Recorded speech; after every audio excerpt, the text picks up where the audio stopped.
I love you, darling कैसी हो, वो तो करोगे, वो हमें मालूम है। ये हंसने की बात नहीं, मैं जानता हूं ये करना है तुम्हें। जमाना आज हमारा मुआशरा जिस बुराई में मुलव्वस हो चुका है और हम समझ रहे हैं कि हम लड़की को चूम रहे हैं। अबे उल्लू के पट्टे, लड़की को नहीं, तू 50 ग्राम के डब्बे को चूम रहा है, प्लास्टिक को चूम रहा है, तू लड़की को नहीं चूम रहा है। ये तेरे दिमाग में शैतान ने जो खोपड़ी में भर दिया लड़की, अब वो भी कर रही है, वो भी कर रही है उधर से, लेकिन वो भी पागल है। और प्यार नाम है, जुनून नाम है, इसी का नाम तो जुनून है, पागलपन है। डब्बे को चूमने वाला भी समझ रहा है मैं लड़की को चूम रहा हूं, तो तुम्हें करना है।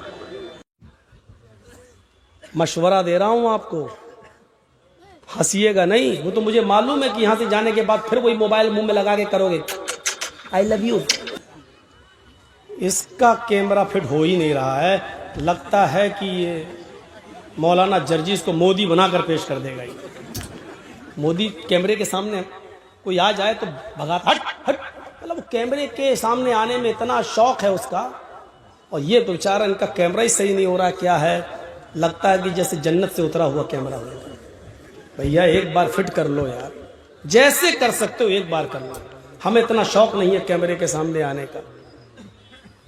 इतना आ चुका हूं, 1 मिलियन से ज्यादा लोग क्रॉस कर चुके हैं, मुझे फॉलो कर चुके हैं, सुन चुके हैं, 1 मिलियन से ज्यादा। अब हमें शौक नहीं है कि कहां आ रहे हैं कहां नहीं आ रहे। टाटा हॉस्पिटल में जहां मेरे मरीज का पैर काटा गया, उसको देखने के लिए बेड पे गया तो मैंने वहां ट्रैक सूट पहन रखा था। तो बंबई में थोड़ा सा भेस बदल के जाना बेहतर है, क्योंकि वो बाल ठाकुरे वाला मामला हो चुका था ना मेरे साथ, तो थोड़ा सा मैं शेरवानी पहन के नहीं गया। बगल ही में मेरे भाई के बगल में बेड पर कोई आदमी बेचारा, उसका हाथ काटा गया था और वो बंगाल का था, वो बंगाल का था।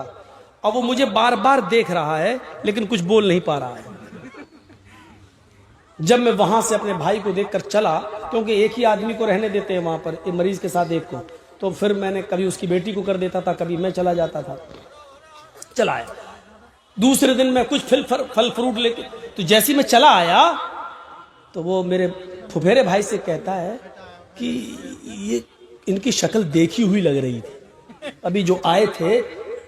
तो मेरा भाई बोला, अरे नहीं यार, यहाँ तो पहली बार आए, कहाँ से तुमने देख लिया, अल्लाह ना करे इस जगह कोई आए।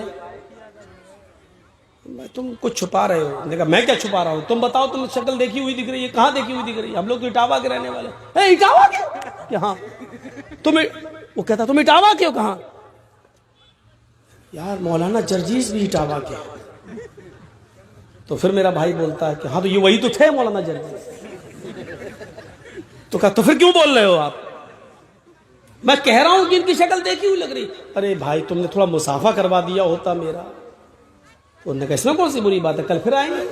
दूसरे दिन फल फ्रूट लेके फिर मैं पहुंचा वहां, तो वो बेचारा हाथ कटा हुआ था उसका, उठा, कहता मौलाना साहब अस्सलाम वालेकुम। दायां हाथ कट गया उसका, बायां, तो बायां हाथ ही कह रहा, बस अस्सलाम वालेकुम। मैंने कहा वालेकुम अस्सलाम। मैंने कहा जी कहिए खैरियत, हमको पहचाना? हमने कहा भाई मैं कैसे पहचान लूं, मालदा का है हम, मालदा का। हम बोले अच्छा अच्छा अच्छा, मालदा तो हम गए हैं, हमारा गांव आया था, तू जलसा करने आया था। मैंने कहा यार ये तो सबके सामने तू करके बोल रहा है, तो मामला गड़बड़ लग रहा है। अब वहां तो सभी लोग ऐसे बैठे हुए हैं,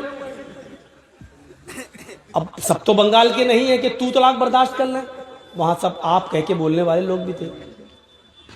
तू आया था हमारे बंगाल। अब मेरा भाई उसे कहता है सही से बोलो, तू करके बोल रहा है। अरे कोई आदमी नजर उठा के जल्दी नहीं देखता, तुम तू करके बोलो। अरे हमारी यहाँ की भाषा ही ऐसी है। अरे भाई मौलाना बुरा मत मानेगा, बुरा नहीं मानेगा, फिर भी मानेगा बोल रहा। जाने दो। हमने कहा अच्छा भाई कोई बात नहीं, कोई बात नहीं, हम यही सुनते हैं, बताओ क्या प्रॉब्लम थी। तो उसने अपनी दास्तान सुनाई। फिर बेचारा एक दूसरे दिन एक और आदमी मिल गया वहाँ, उसके 12 साल के बच्चे को ब्रेन ट्यूमर था, वो भी मालदा ही साइड का था, उस तरफ का। अल्लाह ताला उस जगह किसी को ना पहुँचाए, बड़ी बुरी जगह है। अल्लाह ताला सब जितने भी बीमार हो, मेरे भाई को भी और जितने बीमार हो, अल्लाह ताला उन सबको शिफाए कामिला और आजिला अता फरमाए और उस जगह से नजात अता फरमाए।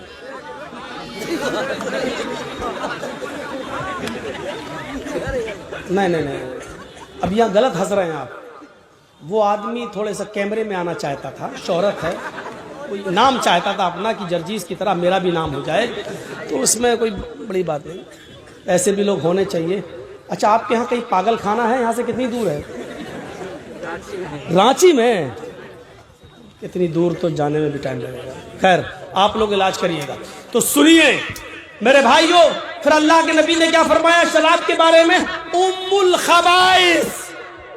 अभी तक तो सहाबा की बात भी आप नहीं नहीं, इतनी जल्दी हराम नहीं करेंगे। और जब हराम कर दी तो जानते हो इसको कितनी बुरी चीज बताई? उम्मुल खबाइस, सबसे बुरी, यानी बुरी चीजों की मां, गंदी चीजों की मां, सबसे गंदी चीज क्या है? शराब। अब शराब का नुकसान बताता हूं, सुनिए। हजरत उस्मान गनी रज़ियल्लाहु ताला अन्हु इस हदीस के रावी हैं और ये हदीस सुनन नसई के सफ़हात पर मिलेगी। ये हदीस आपको सुनन नसई के सफ़हात पर मिलेगी। नबी अकरम सल्लल्लाहु अलैहि वसल्लम के दामाद ज़ुन्नूरैन हजरत रुक़य्या और उम्मे कुलसूम के शौहर हजरत उस्मान गनी हदीस के रावी हैं। फरमाते हैं कि एक बहुत बड़ा आबिद था, एक बहुत बड़ा इबादत गुजार था, बहुत नेक आदमी, और उस नेक आदमी के ऊपर उसके इलाके की एक औरत फिदा हो गई। औरत जब किसी पर फिदा हो जाए या लड़की जब किसी पर फिदा हो जाए तो समझ लो कि बिजली का करंट से चिपककर तो कोई आदमी छूट सकता है, लेकिन औरत जब किसी पर, लड़की किसी पर फिदा हो जाए तो इस चुंबक से निकलना और छूट पाना बहुत मुश्किल है। वो किसी भी हद तक जा सकती है।